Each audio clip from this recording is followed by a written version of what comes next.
roblok 2-3 tempat. Pasal apa? Cari orang jahat. Dalam jahat-jahat dia pun dia boleh hidup lagi. Dalam jahat-jahat dia boleh makan lagi. Ada orang bagi rokok lagi, kata polis. Dalam jahat-jahat dia pun boleh menangkap. Cuba kalau terlepas-lepas tu terus tak boleh nampak. Mampus semua. Tak, Allah Ta'ala bagi. Hang jahat pun boleh nampak apa tu juga. Pemurah Allah Ta'ala. Ar-Rahim, penyayang Allah Ta'ala. Allah Ta'ala sayang. Allah sayang hanya kepada orang beriman.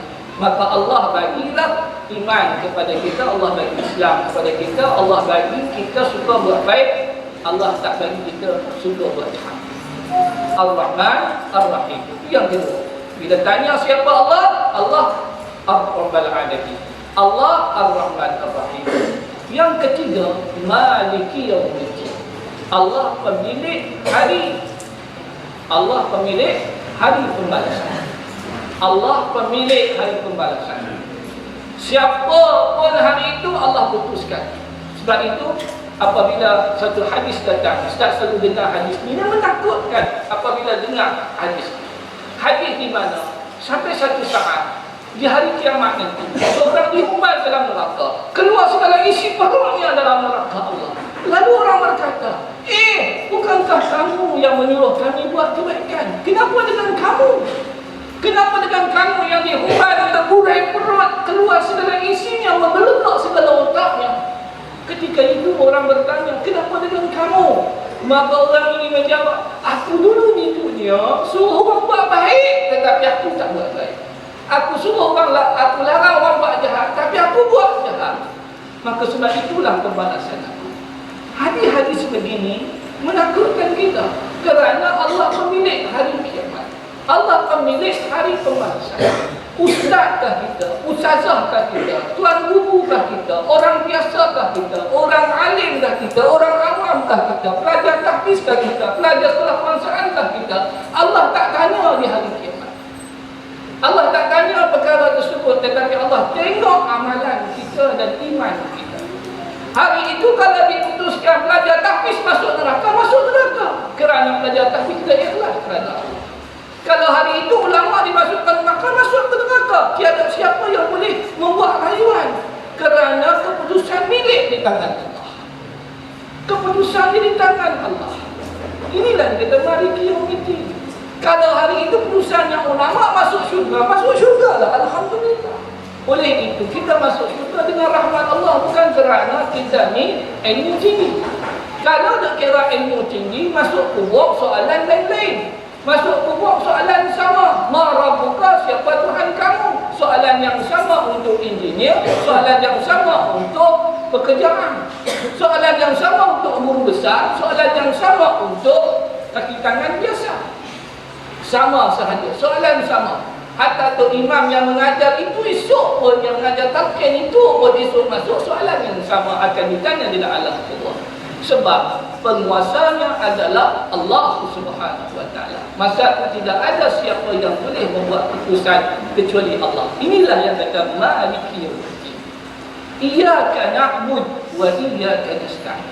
Yang keempat, yang terakhir ni kita jawab siapa Allah. Allah ialah zat yang kita sembah. Allah zat yang kita sembah.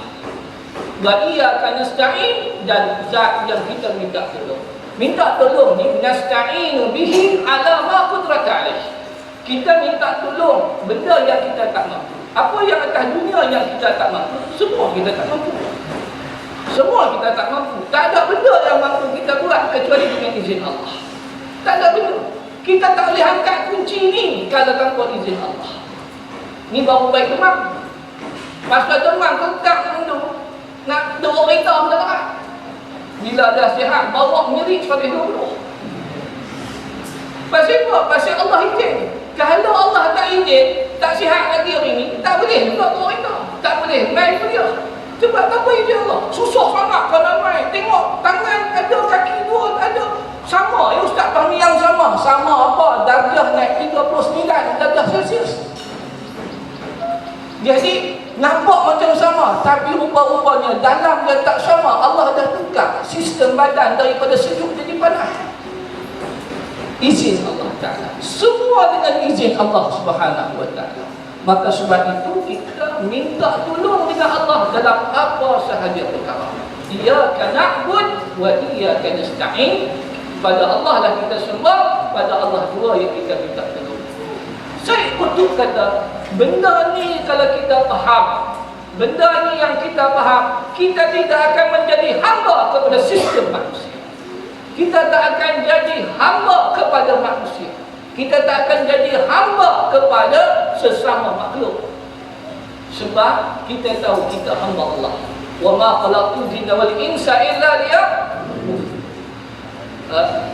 Tidak aku ciptakan jin dan manusia melainkan untuk beribadah kepada aku. Jadi sembah siapa? Hei pakcik Kristian, kamu sembah Allah tak sembah anak Allah? Kamu sembah anak Allah tak? Buat apa pakcik membuh Allah kat situ? Pakcik kata sembah Allah. Jangan sembah anak Allah.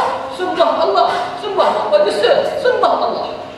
Ini mana dia bila kita kata Allah, Allah tu wajib disembah. Nak buju, mesti kena sembah Allah. Kita menghamba diri kepada Allah Ta'ala. Wa iyyaka nasta'in. Ihdinas siratal mustaqim. Tunjukkanlah jalan yang lurus. Baca Quran Utsmani, ihdina tidak ada baris. Dia huruf alif, hamzah, wasal. Alif kepala sad. Hamzatul wasl. Ihdina. Tak ada baris. Yang dibaca ihdina macam apa?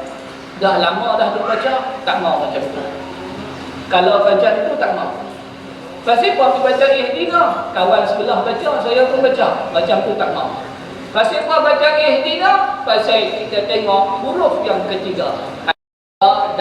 Dan huruf yang ketiga, huruf ketiga baris bawah, maka mula dia baris bawah, ketiga.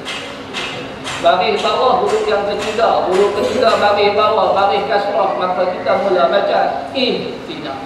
Kalau baris huruf yang ketiga baris atas, tetap kita mula dengan baris bawah juga. Dengan bila huruf tiga baris atas kita baca dah.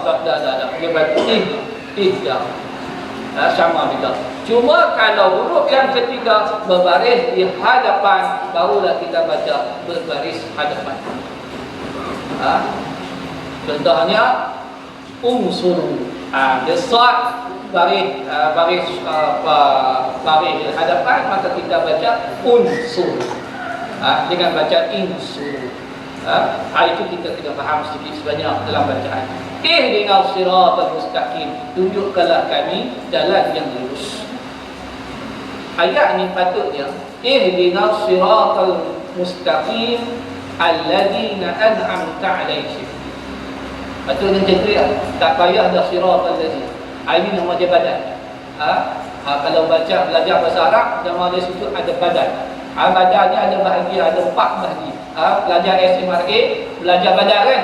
Belajar badan ada 4 bahagi badan. Ada belajar badan. Benda nahwu bahasa Arab ni penting untuk faham Quran. Al-Quran dia badan yang sempurna. Ada Al-Quran ni sekarang ni badan yang sempurna. Makna bila kata siratal ladzi ihdinas siratal mustaqim, tunjukkanlah kami jalan yang lurus. Lepas pada tu siratal ladzina an'amta 'alaihim, jalan orang-orang yang engkau beri nikmat kepadanya. Dia tak sebut dah siratal mustaqim. Patutnya ihdinas siratal mustaqim. Siratal mustaqim alladzi an'amta 'alaihim. Dia tak sebut dah al-mustaqim. Dia tak sebut dah al-mustaqim tu. Siratal ladzina an'amta 'alaihim. Dan itu jalan orang-orang, disebut yang itu terjemahan. Jalan-jalan orang yang engkau beri nikmat. Jalan mana? Jalan al-mustaqim tadi. Jalan al-mustaqim tadi. Al-mustaqim itu jalan siapa? Alladzina an'amta 'alaihim. Orang-orang yang diberi nikmat kepada mereka. Siapa dia orang yang diberi nikmat? Kita lihat pada ayat alladzina an'amta 'alaihim minan nabiyyin was-siddiqin wasyuhada'i was-shalihin. Orang-orang yang diberi nikmat ialah orang-orang yang di kalangan para nabi, para rasul, para siddiqin dan juga para syuhada as-shalihin. Inilah golongan-golongan yang diberi nikmat yang telah diberi nikmat. Nikmat apa? Nikmat yang mana? Nikmat mana? Al-Mustaqim tadi lah. Siratal Mustaqim itulah nikmat.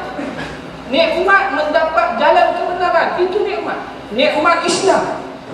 Bukan nikmat dapat dunia. Kita faham yang dimaksudkan yang telah engkau berikan nikmat. Nikmat mana? Nikmat Islam. Mana dia kata nikmat Islam tu? Al-yawma akmaltu lakum dinakum wa atmamtu alaikum ni'mati wa raditu lakum al-Islam madinah. Itulah nikmat. Aku telah sempurnakan bagi kamu nikmatku. Nikmat mana? Wa raditu lakum al-Islam madinah. Aku redha Islam sebagai agama kamu. Itulah nikmat, nikmat Islam. Kita minta jalan yang lurus, iaitu jalan Islam. Dan jalan itulah nikmat. Islam itulah nikmat. Maka kita mohon supaya Islam itu kekal pada diri kita. Ghairil maghdubi alaihim waladdallin. Bukan lagi jalan al-maghdub, orang-orang yang engkau berkati, yang bukan Islam. Orang yang engkau berkati yang bukan Islam, Yahudi ke, Hindu ke, Kristian ke, tak kira lah. Waladdallin, dan juga orang-orang yang sesat. Mufassirin dia kata al-maghdubi alaihim. Sebagian mufassirin kata al-maghdub ialah Yahudi, ad-dallin ialah orang-orang Nasrani. Itu sebagian pendapat di kalangan mufassirin. Tetapi ada juga pendapat yang katakan al-maghdubi alaihim, orang-orang yang dimurkai, orang-orang yang mensyirikkan Allah di kalangan Yahudi dan juga di kalangan Nasrani. Orang-orang yang itu, yang syirik dengan Allah sebagainya. Waladdallin, dan juga tidak orang yang sesat. Orang yang sesat di kalangan orang Islam sendiri boleh sesat. Syiah sesat, tarikat-tarikat yang sesat. Mereka bukan, kita kata ini pun ni Islam, kata Islam ini sekularisme, orang sekular, orang asabiyah, orang yang sesat, orang yang sesat, orang-orang yang pada akhlaknya sesat. Kita minta lindung. Jangan minta lindung daripada orang-orang Yahudi dan Nasrani saja. No, hak yang yang menari tarian sebagainya, yang membawa kelalaian sebagainya, tak sesat. Itu sesat juga. Sesat juga. Maka yang itu termasuklah dalam orang yang sesat. Orang yang sesat. Maka sebab itu akhir sekali kita akan kata mudah-mudahan Allah berkenan doa kita. Mudah-mudahan Allah Ta'ala berkenan akan doa kita. Kalau mengikut tafsiran dalam Ibn Rahman, orang-orang sesat ialah orang-orang yang tidak berpengetahuan agama kerana tidak berusaha untuk mempelajarinya, atau orang yang pengetahuan agama tidak betul kerana dipelajarinya dengan tidak menurut peraturan dan jalan yang sebenarnya. Ini tafsir kita Rahman Jaki. Orang sesat ialah orang-orang tersebut kalau mereka tidak sesat dalam urusan kebahagiaan hidup dunia kerana sihat panca indera, tepat pendapat akal mereka pada zahir, maka tak dapat tidak mereka sesat dalam urusan kebahagiaan hidup di akhirat. Tengok